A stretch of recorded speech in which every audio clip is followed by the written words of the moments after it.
በምን እጽናናለሁ ከሌለኝ? በምን ልበረታ ካላገዝከኝ? አንተ ስላለ ነው መድኃኒቴ ቆሜ መታየቴ። አንተ ስላለ ነው መድኃኒቴ ቆሜ መታየቴ። በምን እጽናናለሁ ከሌለኝ? በምን ልበረታ ካላገዝከኝ? አንተ ስላለ ነው መድኃኒቴ ቆሜ መታየቴ። አንተ ስላለ ነው መድኃኒቴ ቆሜ መታየቴ። እንደ አምላክ በሚሆን በአብ በወልድ በመንፈስ ቅዱስም ጥቅምት 30 በይች ቀን መኑፍ ከሚባል አገር በገድል የተጸመደ ቅዱስ አባት ባህታዊ አብርሃም አረፈ።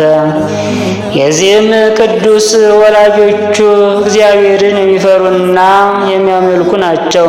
በዚህም ዓለም ገንዘብ እጅግ ባለጸጎች ነበሩ። ይህም ቅዱስ ባደገ ጊዜ የምንኩስና ልብስ ሊለብስ ሽቶ በላይ ላይ ግብፅ ወደሚገኝ ወደ ሀገረ አክሚም በመርከብ ተጭኖ ሄደ። ወደ አባ ባጉሚስም ደረሰ። እርሱም የምንኩስና ልብስን አለበሰው። በገድልም በመጸመድ ሥጋውን አደከመ። አባ ባጉሚስም ማኅበራዊ ኑሮ ውስጥ 23 ዓመት ያህል በማገልገል ኖረ። ከዚህም በኋላ በዋሻ ውስጥ ብቻውን ይኖር ዘንድ እንዲያሰናበተው አባ ባጉሚስን ለመነው። እርሱም ፈቀደለት። አሳ የሚያሰግሩበትን መረብ የሚሰራ ሆነ። ክብር ይግባውና ጌታችን ኢየሱስ ክርስቶስም አንድ ሰውን አመጣለት። ያም ሰው መረቡን ሽጦ ምግቡን አተር ይገዛለታል፣ የተረፈውንም ለድሆች ይሰጣል። የምግቡን መጠን ሁልጊዜ ማታ ማታ አንዲት እፍኝ ከጨው ጋር በውሃ የራሰ አተር ነው። እንዲህም እየተጋደለ በዚያች ዋሻ 17 ዓመት ኖረ። ልብሱንም ከገዳም ሲወጣ የለበሰው ከዘመኑ ርዝመት የተነሳ አርጅቶ ተበጣጠሰ። ሥጋውንም በጨርቅ የሚሸፍን ሆነ። በየ2 ዓመትም ወደ መነኮሳይቱ ገዳም በመውጣት ሥጋውንና ደሙን ተቀብሎ ወደ ባቱ ይመለስ ነበር። በዚያችም ዋሻ መኖር በጀመረባት ዓመት ሰይጣናት ወደ እርሱ በመምጣት ምታት እየሰሩ ተፈታተኑት። እርሱ ግን ውሻን እንደሚያበር ሰው አባረራቸው። እረፍቱን በቀረበ ጊዜ ያን ሕዝባዊ ሰው ልኮ የአባ ባጉሚስን ረዲ አባ ቴዎስን አስጠራው። በመጣም ጊዜ ሰግዶ ሰላምታ ሰጠው። እንዲጸልይለትና በጸሎቱም እንዲያስበው ለመነው። ከዚህም በኋላ ሁለቱም በአንድነት ጸለዩ። በዚያም ጊዜ አባ አብርሃም በርከክ ብሎ ነፍሱን በእግዚአብሔር እጅ ሰጠ።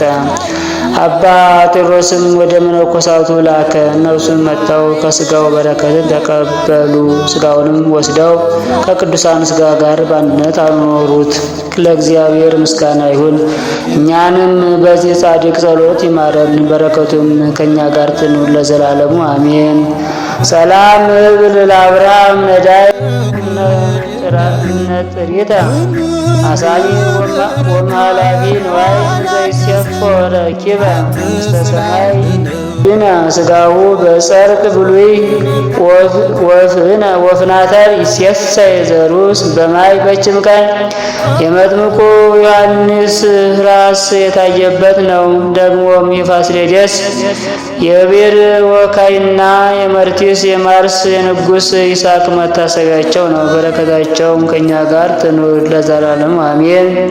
ሰላም ለይስሐቅ እግዚአብሔር ዘተከድነ አምሳለ ጽጌያት ስነ በምድረ መንግሥቱ ረኪቦ ለተግሱ ጻድቃነ አበይ ዘሩ ግራውሃ ወሀበይ ይተክሉ ወይነ ለማደሮሙ ፈለጠ መካነ። ቸር አምላክ ይሁን ዳኛ አማኑኤል የኔ መታመኛ። በምን እጽናናለሁ ከሌለኝ? በምን ልበረታ ካላገዝከኝ? አንተ ስላለን መድኃኒቴ ቆሜ መታየቴ አንተ ስላለን መድኃኒቴ ቆሜ መታየቴ